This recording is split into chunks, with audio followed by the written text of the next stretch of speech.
Daerah pesisir kota Kolaka menjadi salah satu pusat kegiatan masyarakat kabupaten seluas lebih dari 6.900 km persegi ini. Tidak hanya didiami masyarakat suku Tolaki sebagai suku mayoritas, tetapi juga diramaikan oleh warga dari suku Bugis, Bajo, Buton, hingga Muna dan lainnya. Sinole, itulah nama makanan khas Bajo yang sudah menjadi santapan umum warga di Kolaka. Di tempat Ibu Nurhaila akan aku buat makanan berbahan sagu ini. Sagu yang didapat dari pedagang pada umumnya adalah sagu basah. Sagu-sagu yang berasal dari para petani ini belum bersih, sehingga perlu proses perendaman kembali agar lebih putih dan siap diolah. Untuk itu, sagu aku tapis dengan ayakan untuk menyaring gumpalan ataupun kotoran yang masih tersisa. Di sini, Bu Nur mengolah sagu setiap hari, sehingga ada banyak stok sagu bersih yang siap untuk dimasak. Setiap hari digunakan sekitar 1 baskom besar sagu untuk dibuat menjadi sinole. Selain sebagai bahan pembuat makanan ringan, bagi masyarakat di Indonesia, sagu merupakan salah satu sumber karbohidrat utama. Mengandung pati sebagai sumber energi, sagu memiliki indeks glikemik yang rendah sehingga cepat mengenyangkan dan bertahan lama.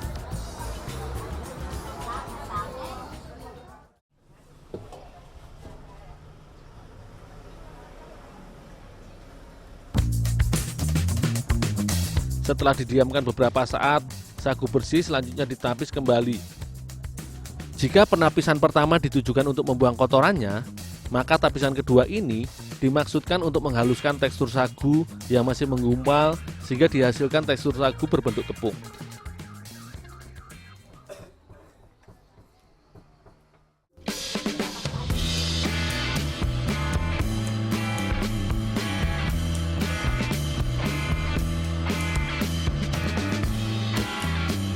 Setelah semua bahan halus dan terparut, maka selanjutnya tinggal sinole dimasak. Dengan menggunakan api kompor yang besar, sinole dimasak dengan cepat. 2 mangkok tepung sagu disangrai tanpa minyak dan diaduk dengan sumpit. Penggunaan sumpit ini akan membantu memecahkan tekstur sagu sehingga tidak menempel satu sama lain. Sekitar 2 menit, sagu sudah setengah matang. Maka kelapa parut dengan jumlah takaran yang sama langsung dicampurkan ke dalam kuali.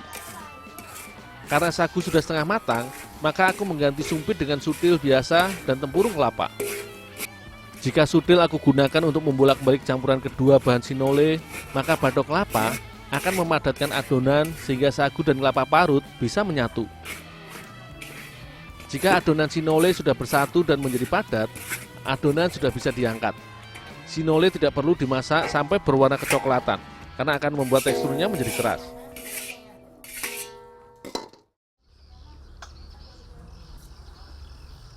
Untuk menikmati sinole, sebaiknya ditemani berbagai jenis makanan pendamping, mulai dari minuman hangat, ikan bakar, ataupun lawa ikan.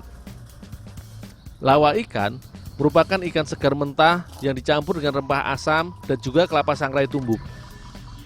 Sebelumnya, ikan sarden kecil dibersihkan terlebih dahulu. Ikan yang digunakan haruslah ikan segar yang baru ditangkap tidak lebih dari 24 jam. Ini dimaksudkan agar kesegaran ikan benar-benar terjaga. Semakin lama ikan mati dan dibiarkan pada suhu ruangan, maka akan semakin banyak bakteri yang berkembang di dalam tubuh ikan.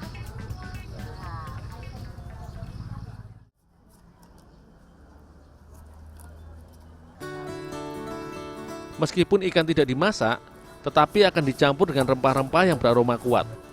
Mulai dari jeruk nipis yang diperas airnya yang berguna untuk menghilangkan bau amis ikan. Selain itu, jeruk nipis yang tinggi kandungan asam ini bisa berguna untuk membunuh bakteri pada daging ikan, sekaligus mematangkan dagingnya. Selain jeruk, mangga juga akan semakin menambah cita rasa segar dari asam lawa ikan ini.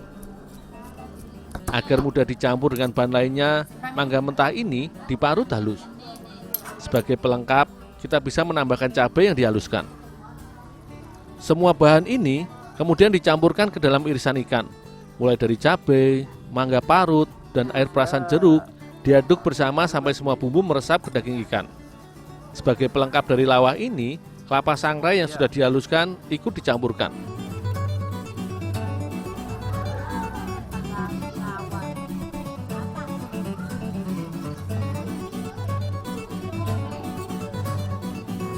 Perpaduan yang pas antara lawa dan sinole menciptakan variasi masakan yang berbeda. Sagu juga memiliki sifat yang tidak mudah berubah menjadi kadar glukosa dalam darah, sehingga baik sebagai bahan diet bagi penderita diabetes. Serat pangan yang terdapat di dalamnya juga berfungsi sebagai prebiotik yang baik bagi sistem pencernaan.